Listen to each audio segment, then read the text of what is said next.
Another major silly season domino has fallen as Hailie Deegan will join AM Racing in 2024. The mayor of Chicago has confirmed the Chicago Street Course race will return once again in 2024, and iRacing has acquired the NASCAR gaming license. What's going on, guys? It's Daniel, and welcome back to our video. We got some NASCAR and other motorsports stories discussed here today on the channel. Let's go ahead and just jump straight into those really quickly. We'll go ahead and start and talk about the Chicago Street Course. As reported by jski.com, that the inaugural Chicago Street Course weekend delivered a total economic impact of $108.9 million. That is a lot of money from a lot of fans showing up to the track and what they did to the Chicago Street Course event. While I think they lost some profit and some money from the concerts being canceled, among other things, that is still a lot of money that was delivered to the first year of the event. The hope is in year 2 or year 3, if this event does continue long term, that they continue to make more profits. So still a lot of money going to the event. I think this is a really huge step and a massive positive for the Chicago Street Course. And now we're going to head on to the next story of today's episode, as we're talking about Aiden Hill and William Carrier. As it was announced and reported by Bob Pockus yesterday that Aiden Hill and William Carrier are going to get the command for the Cup Series race at Las Vegas Motor Speedway. Aiden Hill and William Carrier play for the Las Vegas Golden Knights, so they both have played for a couple years now with the Golden Knights, and I have to say, it's really cool to see that both those guys are going to be given the command. It's really exciting stuff. I'm looking forward to it and glad to see they'll be giving the command to the Cup Series race at the Las Vegas. And now we're going to hedge on to the next story of today's episode, as we're talking about Trackhouse. As reported by Adam Stern earlier this morning, that Pitbull will release his new album called Trackhouse at midnight, and the YouTube videos are filled with animations of Trackhouse cars. When you look at the video, you can see Ross Chastain's #1 car there as well. It's really cool to see the album called Trackhouse. Obviously, Pitbull is a co-owner of Trackhouse Racing. He hasn't been at the track as much over the last year, but it shows that he is still involved with Trackhouse Racing. Obviously, Trackhouse Racing has made some pretty big moves over the last year. Daniel Suarez and Ross Chastain have won races for the team. Then we've got Zane Smith coming into the team the next year. He's going to be Aspire next year, but the hope is to bring him into Trackhouse in 2025. And they've also got Shane Van Gisbergen and signed a developmental deal with Trackhouse Racing for 2024. So Trackhouse has been making some big moves, and this album I think is absolutely amazing and absolutely incredible to see this. Very awesome stuff. And now we're going to hedge on to the next story of today's episode, as we're talking about Liv Morgan and Kurt Busch. As it was announced this yesterday, or around Monday or Wednesday, I should say, that Liv Morgan is going to give the command for the Cup Series race at the Charlotte Roval later this weekend. And Kurt Busch is going to wave the green flag for the Cup Series race at the Charlotte Roval. Liv Morgan is one of the biggest stars in the WWE. Really glad to see that she's going to be given the command. I think she'll bring a lot of energy and excitement to that command. As along with Kurt Busch, is glad to see that he's going to be waving the green flag, and it's good to see he's still involved in the sport. He was at the Kickball Classic yesterday, which that event went really well yesterday. But it's amazing to see that Kurt Busch is still really involved with the sport, still involved with 2311 Racing. I think it's awesome and great to see that both Liv Morgan and Kurt Busch are going to be involved in the event. I think it's really exciting stuff. Nonetheless, amazing to see them maybe doing some of the pre-race festivities for the Cup Series race at the Roval. And now we're going to hedge on to the next story of today's episode, as we're talking about Landon Huffman. As Landon Huffman revealed yesterday that he will not return to Nelson Motorsports in 2024 in the Cars Tour. I believe that it was announced yesterday that Connor Hall is going to be taking that seat in 2024. It's really unfortunate, as I think Connor Hall is a very talented driver. He's shown a lot of stuff. I think he's been competing for the Cars Tour Championship throughout the whole entire year. But it's really disappointing for Landon Huffman, who I believe has been full-time with Nelson Motorsports for the last few years in the Cars Tour. It's really disappointing because Landon's done a very good job. He's been outspoken about short track racing over the last year or two. And Landon does have a lot of talent, but the issue for Landon Huffman is he doesn't have a lot of funding and a lot of sponsorship to work with. So I think it's just an absolute shame to see that Landon Huffman is not going to be back with Nelson Motorsports. I think it's really disappointing overall, really unfortunate. Nonetheless, really disappointed to see that he will not be returning to Nelson Motorsports in the 2024 season. Just overall, really disappointing, and sucks to see because it's a really disappointing situation overall. And now we're going to jump on to the next story of today's episode as we're talking about Mid-Ohio. Now, I believe it was reported by Stephen Connolly yesterday that Mid-Ohio is expected to be repaved in 2024. And according to what Stephen Connolly said, that is a massive reason why there's not going to be any NASCAR racing at the track in 2024. Another reason he mentioned is because of the Olympics is why there's no race there in the truck series at all. And the hope is to bring Mid-Ohio back onto the NASCAR schedule in 2025. If that's the case, that does make a lot of sense because IndyCar, I believe, wants the track repaved for 2024 because the track, I don't believe, has been repaved for a very, very long time. Because I think the Truck Series has put on some decent shows over the last 2 years. I thought the 2022 race is much better than 2023. Rain came into play, but I think there's a lot of chaos going on, but that's what you get with the Truck Series overall. So at least we do have an explanation and a reason behind why there's not going to be any racing for 2024 the track. It is disappointing for sure, but at least we have somewhat of an explanation and reason why they're not going to be racing at Mid-Ohio in 2024, at least in NASCAR. Hopefully, we do return to the track in 2025, because I think the track deserves racing, but it will be at least till 2025 that we will get racing. Hopefully, we end up getting some racing there in the 2025 season. And now we're going to jump on to the next story of today's episode as we're talking about Romain Grosjean. As yet on Wednesday, before the schedule came out for the Cup Series, we had a pretty big story in the IndyCar world when it comes to legal stuff. And there's been all this legal stuff that's been going on. I've been following and paying attention. You had the Alex Poe situation that is still ongoing currently at the moment. But we've got more legal stuff going on, especially when it comes to Romain Grosjean.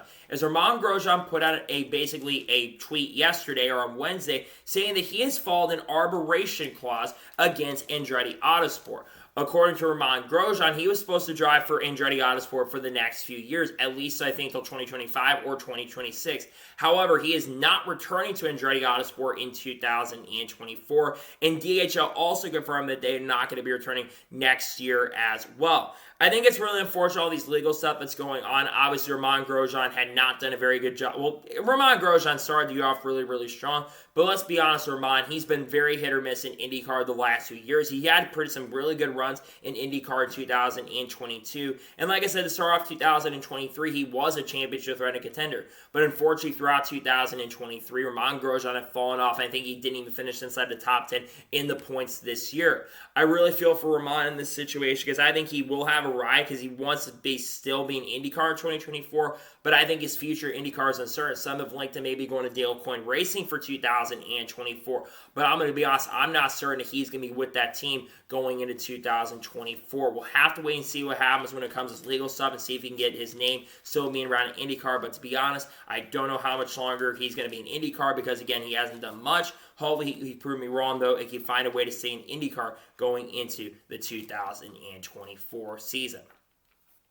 And now we're going to jump on to the next story of today's episode as we're talking about Kyle Larson. As it was confirmed from Racer.com that Kyle Larson will do his rookie orientation test next week for the Indianapolis 500. He'll be there along, I believe, with Marcus Armstrong. Tom Blancos will be there as well. I believe there's one more driver who's going to be at that Indy test as well. Now, why is Kyle Larson going to be at the rookie orientation test in Indianapolis? Well, big reasons. Kyle Larson is going to be competing in the 2024. I also believe in the 2025 Indianapolis 500 as well. Kyle Larson obviously is looking to do something for the first time he's ever done in NASCAR and IndyCar history. He's going to be looking to become the first person to win the Brickyard 400 and the Indianapolis 500, and could also have an opportunity to make history as well by being the first driver to win the Indy 500 and the Coca-Cola 600 on the same day. And I think this is a really huge step for Kyle Larson. Obviously, he's going to be driving for Aaron McLaren, a team that was really fast Indy 500 in 2023 and 2022. Well, they've not won the Indy 500 yet. That team came very close to winning the last few years. And I certainly do believe that Kyle Larson has a great chance and opportunity to do that. And I think it's really important because I think he knows he has to put everything into it. I think he's planning to do, well, of course, he's obviously going to be doing this rookie test. But I think this is a huge step for Kyle Larson, a huge career move for him. And nonetheless, I think he's setting himself up, and I love he's going out and doing some IndyCar racing, and I think he has the best chance of anybody I've ever seen completing the double and winning both races. He's a very talented driver. He's one of the best drivers in the industry, and I think he's going to do a fantastic job in the Indy 500 in 2024. Obviously, he does have to qualify his way into the Indy 500, but I think his chances of going and running the Indy 500 and winning it, I think, are very high, especially with the organization that's going to be running with, which, of course, is going to be with Aaron McLaren, a team that nearly won the Indy 500, has some of the fastest cars this year in 2023. I think he'll have a good chance to win it, though, in 2024. And now we're going ahead and jump on to the next story of today's episode as we're talking about Carson Hocevar. As Legacy Motor Club announced on Wednesday that Carson Hocevar is going to run the final 4 Cup races in 2023 with their organization in 2023, driving the number 42 car. Carson Hocevar, of course, not racing this weekend as Mike Rockefeller will be driving the 42 this weekend at the Charlotte Roval because Mike Rockefeller is good friends with Jimmy Johnson, and Mike Rockefeller is a really solid road course racer as well. As for Carson Hocevar running the final 4 races this year with Legacy, it's going to be a really good experience for him because it's no secret currently moment that Carson Hocevar is more than likely going to be driving a 77 car for Spire Motorsports in 2024, with an announcement more than likely in the next few weeks. And I have to say this about Carson Hocevar. I think he's an extremely talented driver. He's only had 2 finishes outside basically the top 20 in the 5 or 6 starts that he ran. Obviously crashed out of Talladega last week, and then of course had the brake failure when he's running in the top, nearly inside the top 15 at Gateway. I think Carson Hocevar is going to do a pretty good job with Legacy. He's got some good tracks he's going to be going to. He's pretty fast at Martinsville in the Truck Series, and he's been pretty good this year as well, as he has a good chance to win the Truck Series championship. But I think, once again, there's a fantastic and great opportunity for him, and nonetheless, amazing to see Carson Hocevar gain the opportunity and chance, once again, to drive the number 42 car for Legacy. He deserves the opportunity, and I think, like I said, it's fantastic, a great experience for him as he goes next year, likely to Spire Motorsports in 2024, joining up with Zane Smith and, of course, Corey LaJoie in the 2024 season. But nonetheless, great to see he'll be driving the number 42 car for the rest of the season. And now we're going ahead and jump on to the next story of today's episode as we're talking about Ryan Newman. As it was announced yesterday that Ryan Newman will drive the 66 for MBM Motorsports in a couple weeks at Homestead Miami Speedway. I believe this will be the first time that Ryan Newman has competed in the Xfinity Series since either 2011 or 2012. It is great to see that Ryan Newman is going to be driving the 66 car for MBM Motorsports. He has won a Homestead before in Xfinity back in 2005. And Ryan Newman has, of course, driven some select NASCAR Cup Series races this year with Rick Ware Racing. And I think he's done a very good job with Rick Ware Racing for the standards that car has driven. He's actually competed for some top 30 finishes as well. Now, obviously, his team does have to qualify in at honors points, but I will say MBM Motorsports, their team has actually gotten faster in the second half of the year. We've seen Sage Karam qualify those cars pretty well inside the top 25 and top 20 at times. And we've seen even Timmy Hill qualify his way in to the race as well. I think Ryan Newman has a pretty good chance to have a pretty solid run. I'm not expecting Ryan Newman to set the world on fire at MBM because their equipment isn't top tier. But I feel like MBM Motorsports, the fact of bringing a driver in like Ryan Newman, it shows that they're really taking things a lot more seriously. And they want to be a team that is extremely competitive. And MBM has been a lot more competitive, especially as of late. And I think this is a great move for the team. I'm glad to see that Ryan Newman is getting the opportunity and chance to drive for MBM Motorsports, and I think he'll do a really solid and a really good job with that team this weekend. Looking forward to see Ryan Newman back behind the wheel of an Xfinity Series car for the first time in a very long time, and I think he'll do a pretty good job with MBM Motorsports. And now we're going ahead and jump on to the next story of today's episode as we're talking about Denny Hamlin. Now, Denny Hamlin was, of course, being interviewed by Matt Weaver from Sportsnet and theshorttrackscene.com. And Denny Hamlin had a couple things interesting to say about the schedule and also about the short track and the road course product. The first thing he said was that you're testing their luck, not skill, with the 2024 schedule. What he means by that, he's talking about the fact that there's going to be 2 super speedway races to start off the season at Daytona and Atlanta. Obviously, Daytona National Speedway with the Daytona 500, and then, of course, Atlanta Motor Speedway. And then he also talks about the fact that Atlanta is going to be opening up the playoffs, and there's going to be 2 playoff races in 2024. Now, I saw some comments saying that this helps a driver out like Bubba Wallace, but again, and Bubba Wallace has gotten better on every type of track as well. But I do agree with Denny Hamlin 1000% that the playoffs are becoming more of a thing of luck and not skill anymore, and not the best driver times is going to win championships. And the playoffs are way more chaotic for 2024, and I don't think fans are going to be as big fan of that. But the other thing that Denny Hamlin will talk about is the short track and road course product. And he's another driver that basically saying that we need more horsepower in these next-gen cars on the short tracks and road courses. I 1000% agree with Denny Hamlin. And here's why I 1000% agree. This next-gen car, they've done so many aero changes of the car. They've been trying to make a ton of aero changes. But one thing that NASCAR has not done with this next-gen car is added horsepower. If they added horsepower, at least 100 horsepower, which we've seen Doug Yates from Ford say that they could absolutely do that. If they add more horsepower to these next-gen cars, I believe, and many believe in the industry, that the racing product would actually be a lot better on the short tracks. And they also say the wire tires also play a role in that, but I believe that if you add horsepower to the short tracks, you're going to have better racing on the short tracks and the road courses as well. These cars, the next-gen cars, were meant for road courses. And let's be honest, so when a car is meant for something, it's not always the greatest in the world. That being said, I think the racing has been slightly better this year on the short tracks. I think Bristol was actually better than last year's race. And I think that there are other short tracks like the Spring Richmond race I thought was actually very, very good, especially on the long run.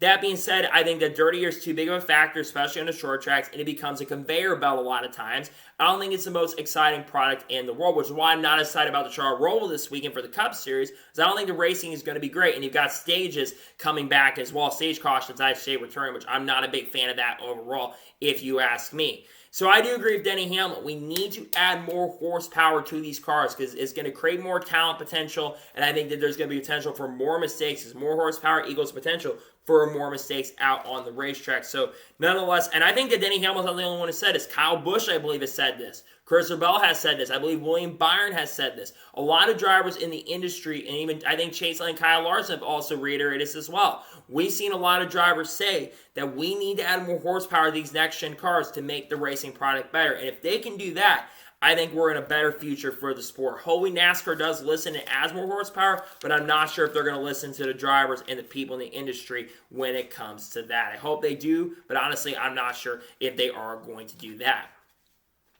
And now we're going to head on to the next story of today's episode as we're talking about dirt racing. Now, if you've been looking at the 2024 NASCAR schedule, you're going to notice for all three series, there's no dirt races for 2024. Well, Ben Kennedy went on, basically spoke to the media in regards to dirt racing, and he says the door is not closed on dirt racing for the future, and there's a chance that it could return in 2025.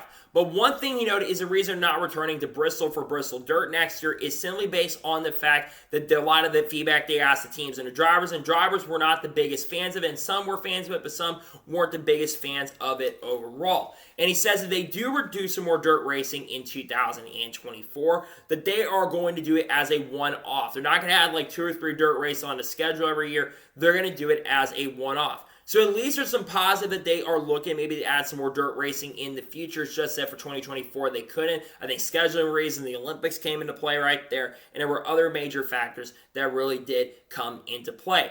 It is a shame to see that there isn't going to be any dirt racings. I actually love Bristol Dirt. I understand why they got rid of Bristol Dirt. Don't get me wrong, logistical nightmare and the money they're bringing in. But I really wish there was a dirt race on the schedule for 2024. And I look at a track basically like Eldora. Tony Stewart does want to bring Eldora back to NASCAR, and he would love the Cup Series to go to Eldora. So maybe in 2025, I think a dirt race like Eldora will be really, really good for the schedule. And I really hope NASCAR does decide to go to Eldora maybe in the 2024 season, 25 season, I should say. But that's going to be something that I think that is brought down for the long term. I don't know if that's something they're going to be looking at for the short term going forward. I really hope, though, and I do agree with a lot of people, I really hope we do get to see basically see that on the schedule in the future. I think it's going to be one thing to continue watching. Will we see a dirt race like Eldora? That's one thing we'll have to wait and see. Hopefully they do agree and bring a dirt track onto the schedule in the future once again. It's a shame there's not going to be one for 2024, but hopefully in 2025, though, we do get to see a dirt race on the schedule. And now we're going ahead and jump on to the next story of today's episode as we're talking about some tidbits from the 2024 NASCAR schedule. Now, Jeff Gluck compiled a bunch of tidbits that Ben Kennedy had told the media in regards to the 2024 schedule. We talked about the dirt racing, but there were a couple interesting points that I saw in Jeff Gluck's tweet that I wanted to talk about. The first thing was mentioned was that there is no guarantee Daytona returns to spot of the regular season finale in 2025. Obviously, for 2024, they're not going to be having the regular season finale, and a major reason for that is because of the Olympic break. I do believe it's going to be temporary, and I do believe the NASCAR, I disagree with Ben Kennedy on this one. I do believe the NASCAR will move Daytona back as the regular season finale in 25, I should say. Again, I think the Olympic break really changed everything up for the schedule, and I think they didn't want to push the schedule back even an extra few weeks. So I think that's a massive reason why that they had it not the regular season finale for 2024. I do disagree with Ben Kennedy. I do believe Daytona will once again be the regular season finale in 2024. The next thing you mentioned is Atlanta Motor Speedway. A lot of people have been complaining about Atlanta Motor Speedway being the second race of the year, and I was one of those fans who kind of complained about that. He actually mentions a reason for that. It says Atlanta moved to second race to capitalize on the fit of the season. Obviously, the first race would be Daytona 500, and NASCAR, what they said was they wanted to go ahead and have another super speed race as the second week of the year to try to capitalize on the hype of the Daytona 500, because Daytona 500, is no secret, is always the most watched race on the year. So they wanted to once again be able to have that happening to where they have a super speedway race back to back, so people do go ahead and tune in.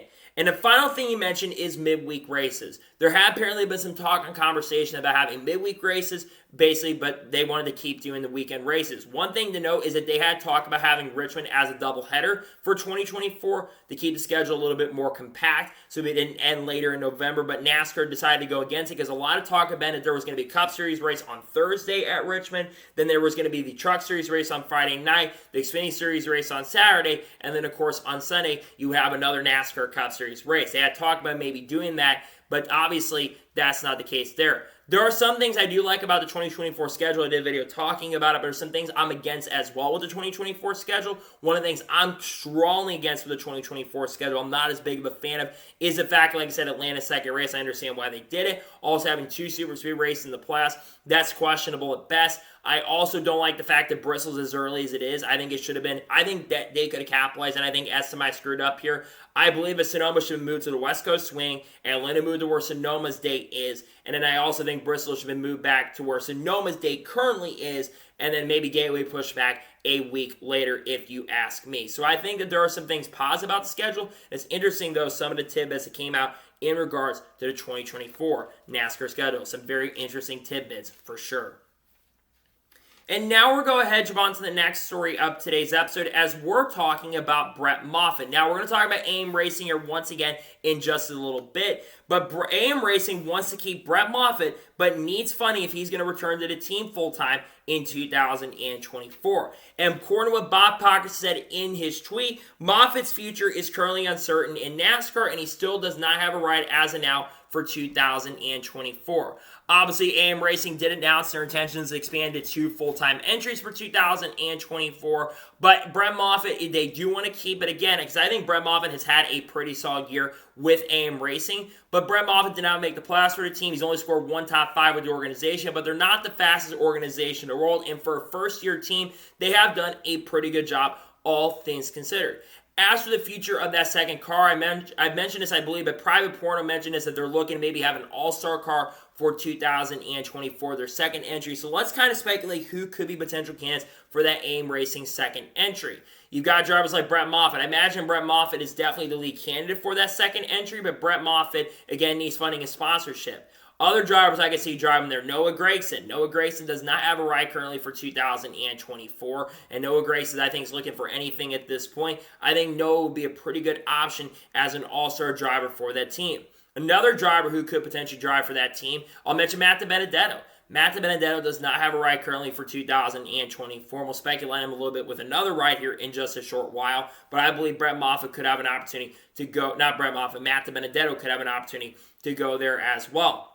And then I'll mention Christian Rose. I think Christian Rose will make a lot of starts with this team once again in 2024, because Christian Rose, of course, does have some funding with him. He currently drives the AM Racing in ARCA and has made a start with them in the Truck Series. So I think we may see Christian Rose get an opportunity to drive for the team as well. I think it's going to be very interesting to see what happens in regards. I really hope Brett Moffitt gets a return to the team in 2024, but if he does a return, it is what it is at this point. Nonetheless, hope he gets an opportunity and chance to return to the team. They can find funding and sponsorship for him, but if Brett Moffitt is linked to Front Row Motorsports for next year, so that could be a potential possibility as well going into the 2024 NASCAR season. And now we're going to jump on to the next story of today's episode as we're talking about international racing. Now, Bob Pockets put out a tweet in a video conference when Ben Kennedy was talking about the 2024 schedule. And NASCAR does still want to go international in the future, maybe in 2025. And they're looking at going to Mexico and Canada first. Now, obviously, NASCAR have been deep negotiations with going to Circuit Gilles Villeneuve for 2024, but those negotiations, I should say, unfortunately ended up falling through. A big reason for that is because the original date they wanted to have that race was going to be during the F1 weekend. They were hoping to have it basically on that June 9th to June 16th weekend after Gateway, but like I mentioned, June 9th or June 10th is when the Formula 1 race was originally going to take place, and there were other issues that unfortunately fell through when it came to the event, and that was the biggest reason why the schedule got held up, and it's a huge reason why Iowa Speedway got added to the schedule for 2024 is because they could not get Montreal on, and that, of course, is replacement for Auto Club for 2024. As and when it comes to international racing going into the future, I do agree. I think NASCAR does need to go international. They do want to capitalize on the Garage 56 entry. There was huge success with the Next Gen car over there. The Garage 56 entry was a huge success, and NASCAR does want to go international. They're looking at Canada, and they're looking at Mexico first, and there's a few tracks outside the United States they could absolutely go with. The first track they absolutely go with, like I said, is Circuit Gilles Villeneuve, and I still believe that NASCAR does want to go to Montreal in 2025. I think Circuit Gilles Villeneuve would be a really great venue and a really great option for NASCAR to go with, considering I think it was a massive success the first year the track was when the Xfinity Series raced there. You had great racing going on. Xfinity Series always had fantastic finishes. 2009 with Marcus Ambrose, Carl Edwards. 2010, Boris Said, Max Pappas, and Jacques Villeneuve had that fantastic finish there. 2008 had the rain race, the chaos there.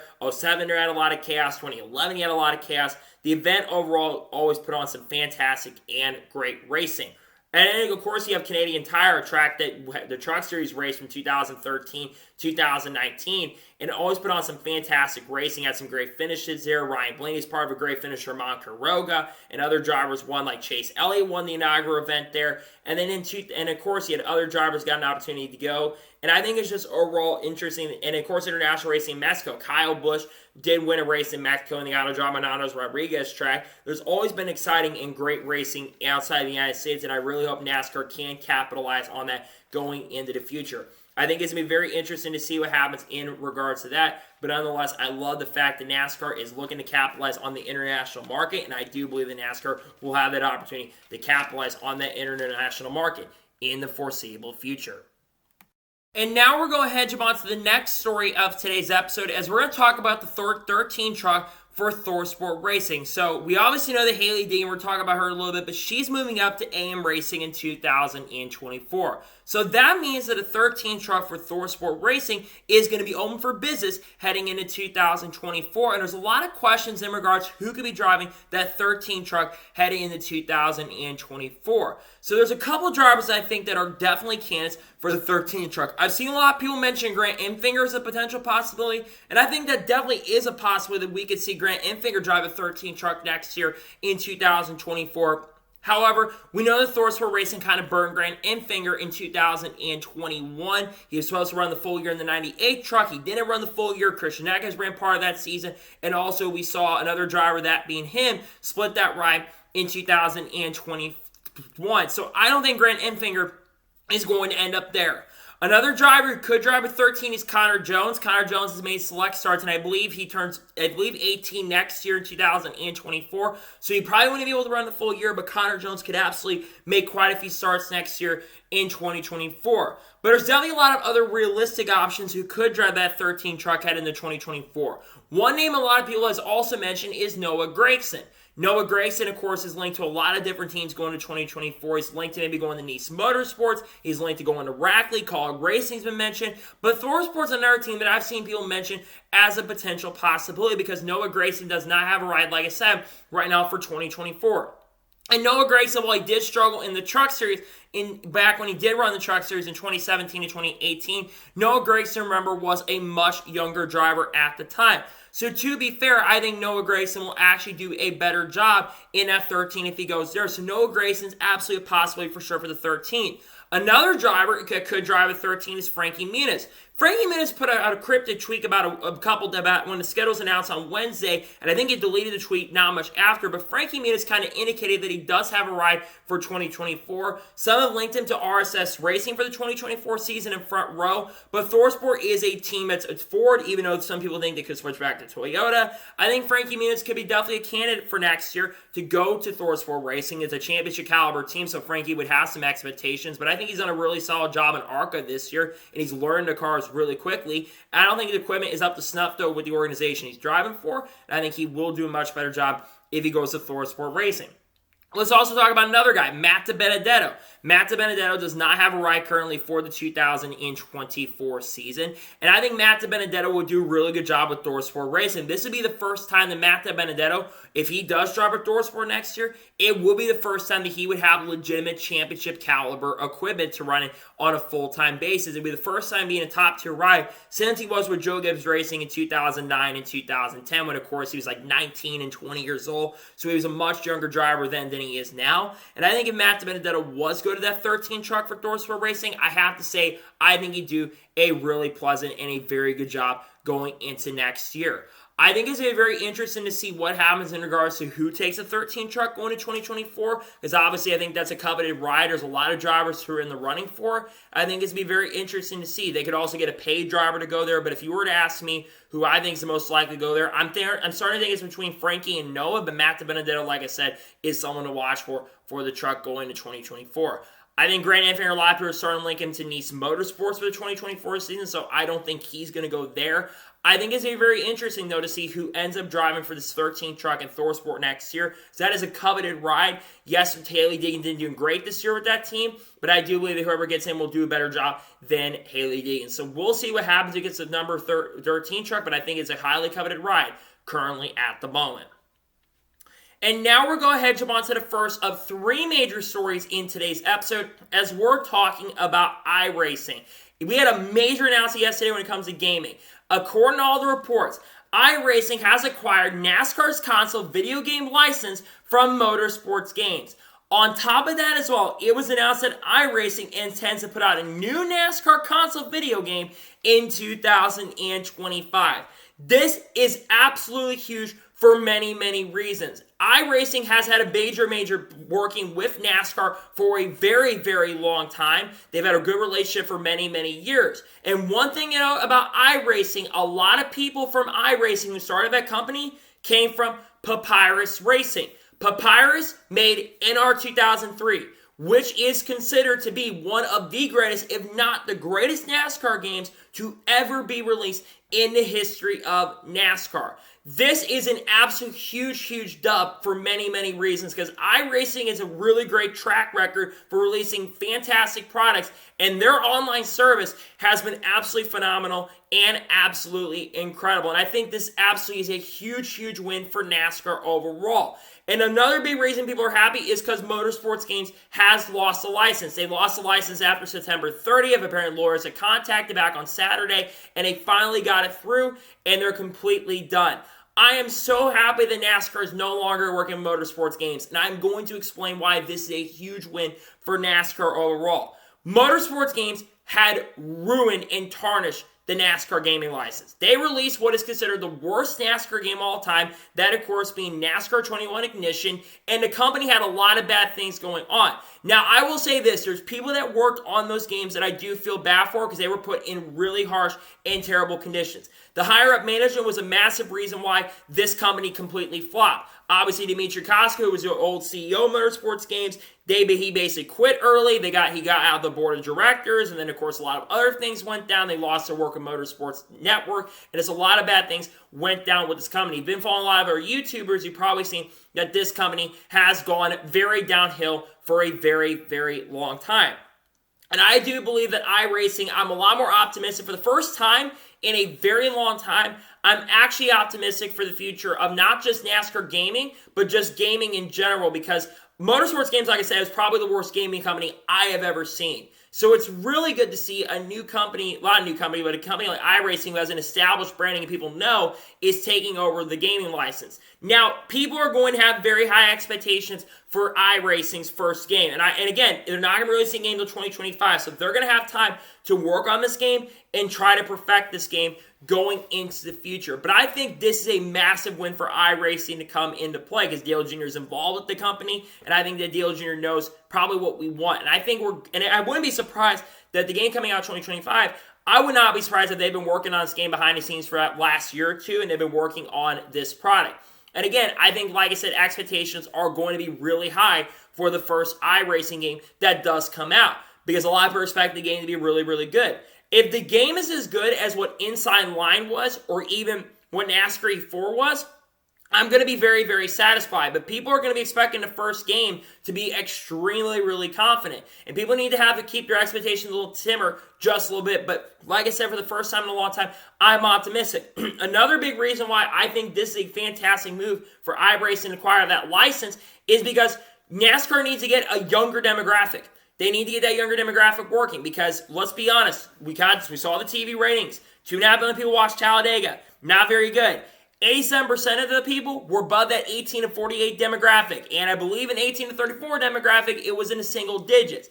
Basically, maybe 100,000, 150,000 people in my age group watched Talladega.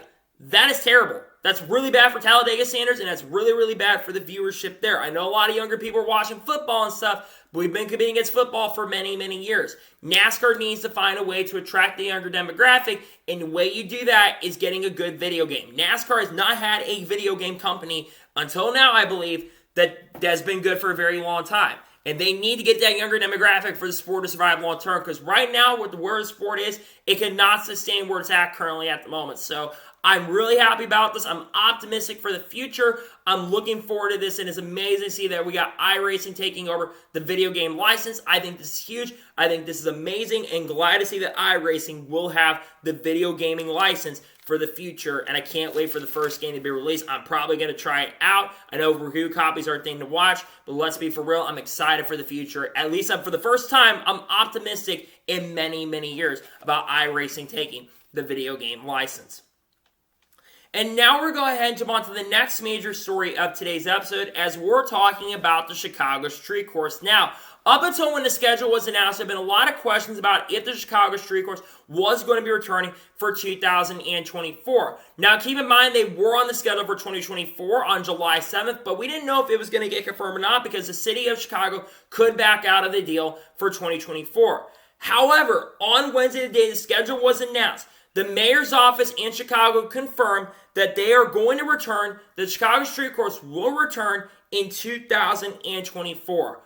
I am very, very happy about this, and we're going to be seeing this race return once again in 2024. And let me explain why I'm very, very happy that this is returning. I think this race actually went very, very well. I know a lot of the events were kind of a disaster, unfortunately, but rain really came into play. None of the concerts ended up happening. And I think the fans of Chicago deserve another opportunity to have this event. I think the Street Course race itself, when we had the Cup Series race run, I thought it was very entertaining and really, really fun. Now, rain did come into play that helped this event overall, but you had a lot of people tune in, and we got to see something really cool. Shane Van Gisbergen got his first career NASCAR Cup Series victory in his debut. We hadn't seen someone do that in 60 years prior to this, and that was at Daytona International Speedway where that ended up happening. This happened on a street course, on a road course, because I think this is an absolute massive, massive dub that was. And I think the Chicago Street Course returning in 2024, I think overall is a massive and huge win for NASCAR overall to see it returning going into 2024. Now, there are people saying that maybe the race won't be as good because it is going to be probably during the dry time, and if basically it would be during dry conditions, it may not be as good. And you might be right. It may not be as good under dry conditions because we saw the race under rain conditions. And I think it put on a very fantastic and good show. I think a lot of people think it's going to be like the Xfinity Series race where you could not pass, which I don't think was completely true. There were opportunities to pass in the Xfinity Series race.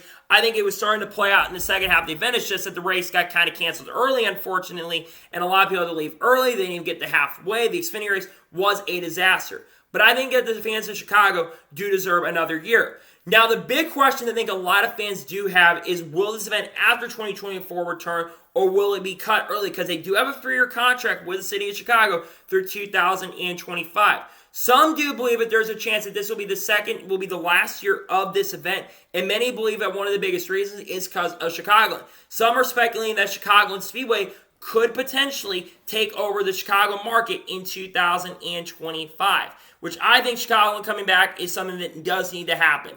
I think Chicagoland is a fantastic track with even the Gen 6 car put on fantastic racing. Even the year we had the 550 package this track, I think it was one of the better 550 races that we saw in the 2023 year, 2019 year, I should say. We saw fantastic racing. Chicagoland got really, really good. And I think the next-gen car would excel very, very well. But going back and talking about Chicago Street Course, like I said, I'm very, very happy about this deal and glad to see that it is returning in 2024. I mean, it was the most watched race for NBC since 2017 Breakout 400 for 6 years.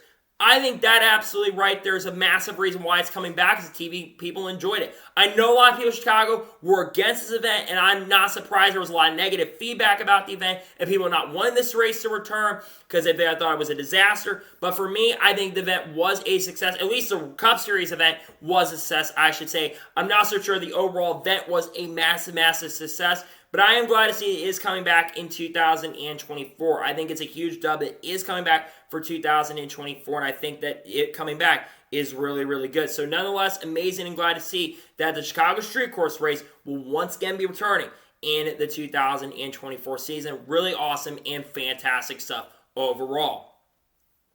And now we're going ahead and jump on to the final major story of today's episode as we're talking about Hailie Deegan. Now, I did a video breaking this down yesterday on my channel, but I wanted to mention this once again, as it was officially confirmed yesterday that Hailie Deegan will be driving for AM Racing in 2024, driving the number 15 car. According to the deal, it is a multi-year deal with AM Racing, and she does have some sponsors that she will have for 2024. She'll be sponsored by Viva, and she'll be sponsored by Airbox. This had been rumored for the last few weeks. So a rumor actually started about a week and a half ago, and Private Porno have reported this on his Twitter account that she was going to be driving for AM Racing. But this has been rumored for the last few weeks as she was moving up to the NASCAR Xfinity Series in the 2024 season.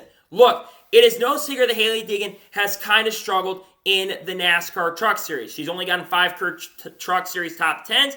But to her credit, she did, I feel like, run a lot better than she has shown. I think Hailie Deegan is a better driver than people give her credit for. Again, like I said, only 5 top 10s in the Truck Series and 2 top 10s with ThorSport Racing is not the greatest runs overall, right? 5 top 10s, a lot of people say that doesn't deserve an opportunity to move up. But there's a couple reasons why I think Hailie Deegan does deserve to move up to the NASCAR Xfinity Series. Number 1, marketability. Hailie Deegan is one of the most marketable drivers in NASCAR. She has over half a million subscribers on YouTube and on Twitter and Instagram. She has like 1.4 million followers. And on TikTok, she has 3.2 million followers. More people are going to see that, and more people probably are going to tune into Xfinity Series races now because of Hailie Deegan. Another reason is because she has sponsorship and funding.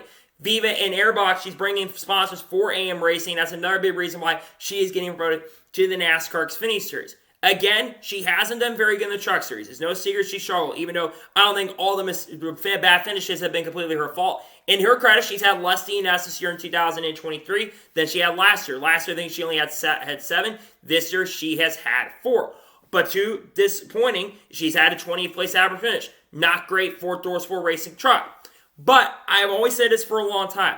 Some drivers' racing styles fit cars better than others. And I think Hailie Deegan's style fits an Xfinity Series car better. She did win in ARCA cars, and she got 3 wins in the ARCA Series in a car that's kind of similar to the NASCAR Xfinity Series cars. And she did, to her credit, in her Xfinity Series debut, she ended up finishing in third, basically finished in 13th place in her debut, which I think, for someone making her debut, I think that is extremely impressive and very, very good. And I do believe that Hailie Deegan will run better in the Xfinity Series than she does in the Truck Series. And remember, it is going to be a multi-year deal for Hailie Deegan, so she is going to have a couple years to really prove herself.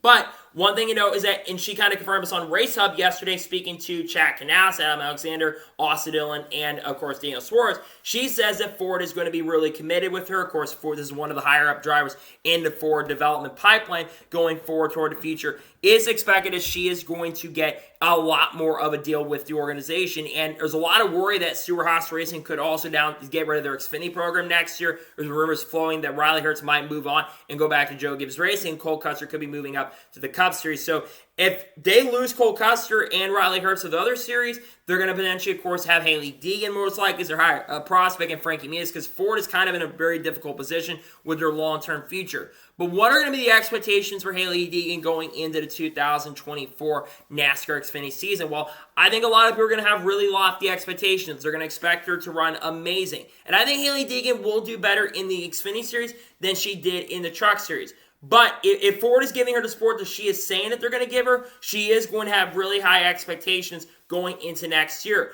For me, she needs to score top 10s and top 15s as consistent as possible. Because Brett Moffitt was able to get some top 10s and some top 15s. But Brett Moffitt is a way better driver than Hailie Deegan. I'm just going to keep it real and honest. Brett Moffitt is a much better driver than Hailie Deegan. But I will say this when at this move, I like that she's moving up, and I think she'll do better. And she's going to have multiple years at AM Racing. I think she's going to be able to prove herself. I think she'll do a really, really good job next year. And I'm looking forward to see what she can do going into the 2024 season. And I'm excited about this. I'm glad. I'm a big fan of hers, and I really hope that she can prove herself because it's been a struggle for her in the Truck Series. She has done great in the Truck Series, and it has been a big struggle for her. So I am glad to see she's moving up next year. I'm looking forward to it, and I think it's a great move for her. And I think a lot of people are expecting her to struggle. I disagree. I think she will do better in Xfinity she's done in trucks. And I kind of compare her to Harrison Burton. Harrison Burton was not very good in the Truck Series. He drove for KBM, and he didn't do great with KBM. He didn't make the playoffs, and he goes to Xfinity the first year in 2020, and he goes on and wins 4 races in that season. So he got 4 wins in that year, respectively, and then the next year, of course, didn't win and then got a Cup Series ride. Noah Grayson's another perfect example. Yes, Noah Gragson did compete for a championship with KBM, but Noah Gragson only won a combined 2 races with Kyle Busch Motorsports, and when you compare that to the other drivers that drove for that organization, he didn't win as much. But then he goes to Xfinity and starts winning a lot of races. They go back to 2022 when he won 8 or 9 races and they got promoted to the Cup Series this year, but likely be back in the Truck Series or the Xfinity Series next year in 2024. And there's other drivers I could think of that struggled in the lower series that moved up to the higher up series, and they end up doing much better. Again, a lot of people are going to say that she doesn't deserve the promotion, and again, I understand based on performance, you would say she doesn't deserve the promotion, but I think she does deserve the promotion. I think she will do a better job next year in 2024. I'm looking forward to this. I'm glad to say Hailie Deegan is getting promoted for 2024. Hopefully, she can step up the plate, do a really, really good job, but trust me, I think she will do better in Xfinity. I think she'll probably go to some drivers, and she'll be working with people, and I'm glad to see she's moving up, and I think that AM will get a bigger support next year. Nonetheless, glad to see Hailie Deegan is for sure moving up the Xfinity Series in the 2024 NASCAR season. Looking forward to seeing this. She has a multi-year deal, so she'll have multiple years to learn and see what she can do going into 2024. So, that is going to be today's NASCAR news and motorsports news video. I want to thank you guys for watching. Please subscribe to the channel, notifications on, so if I win a video, those go live on my channel. Follow me on Twitter, Facebook, and Instagram, and support me on Patreon as well. Links are below that, and comment your thoughts below on today's video. How do you think Hailie Deegan will do with AM Racing in 2024? Let me know your thoughts in the comments below. And more thoughts about the Chicago Street Course returning in 2024 and iRacing acquiring the NASCAR gaming license. Let me know your thoughts in the comments below. I don't believe there's going to be any more videos dropping on the channel today. Tomorrow there will be the Xfinity Series race view from the Charlotte Roval, and then of course on Sunday will be the NASCAR Cup Series race view from the Charlotte Roval. The Monday there should be NASCAR news video dropping on the channel, and then of course more than likely we'll have race picks for the Xfinity Series race at Las Vegas Motor Speedway as we kick off the round of 8, and then of course on Tuesday there may be a special video dropping on the channel, but you guys will just have to wait and see. We got a lot of great content dropping on the channel that I can't wait for you guys to check out. So anyways, like I said, I want to thank you guys for watching today's episode, and I'll see you guys next time for more great, awesome NASCAR content and other motorsports content on the channel like this. Take care, everybody.